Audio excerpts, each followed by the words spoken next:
वाराणसी में लखनऊ से उत्तर प्रदेश बार counselling association चुनाव लड़ रहे प्रत्याशी अधिवक्ता अजीत चौहान ने वाराणसी 80 घाट पर समाज सेवी पंडित राकेश पांडे का आशीर्वाद लिया।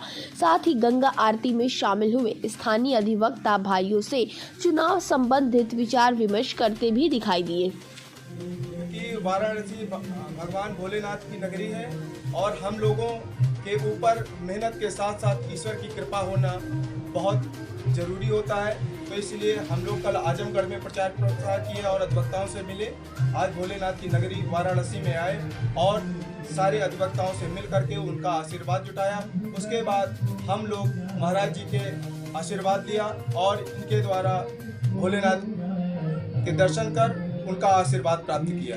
बात की जाए तो अधिकतर अधिवक्ताओं को कचहरी में बहुत सी ऐसी समस्या होती हैं जो आप लोग से भी सुलभ नहीं हो पाती। तो ऐसे कंडीशन में क्या करना चाहिए कि वो समस्या का सरकार जल्द से जल्द निदान कर सके? क्योंकि विगत कई वर्षों से ऐसा हो रहा है कि शासन प्रशासन द्वारा अधिवक्ताओं के साथ गलत व्यवहार किया जा रहा है और अधिवक्ताओं को पता नहीं क्यों एक गलत नज़रिए से देखा जा रहा है कि ऐसा लगता है कि अधिवक्ता जो है समाज के लिए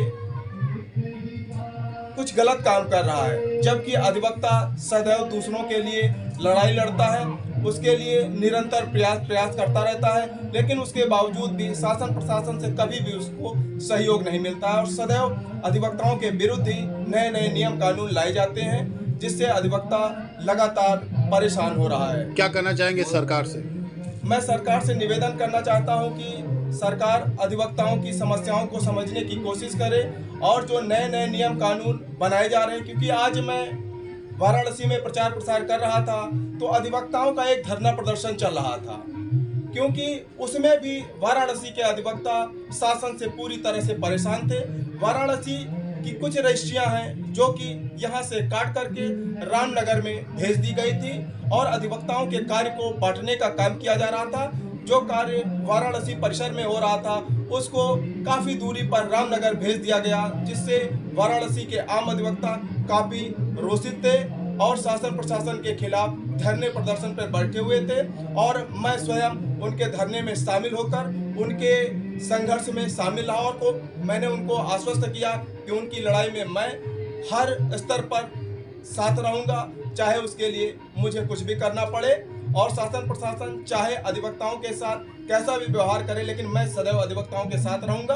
अधिवक्ताओं के लिए, अधिवक्ताओं के हित के संघर्ष के लिए, चाहे मुझे जेल जाना पड़े, चाहे मुझे कुछ भी करना पड़े, अधिवक्ता हितों से मैं कोई समझौता करने को तैयार नहीं। वो अपने हिसाब से चला रही, मैं इस पर कुछ कहना नहीं चाहता हूँ, लेकिन मुझे ऐसा जरूर लगता है कि हर उस शक्ति को वो कमज़ोर करने की कोशिश करते हैं जो सरकार के खिलाफ खड़ी हो।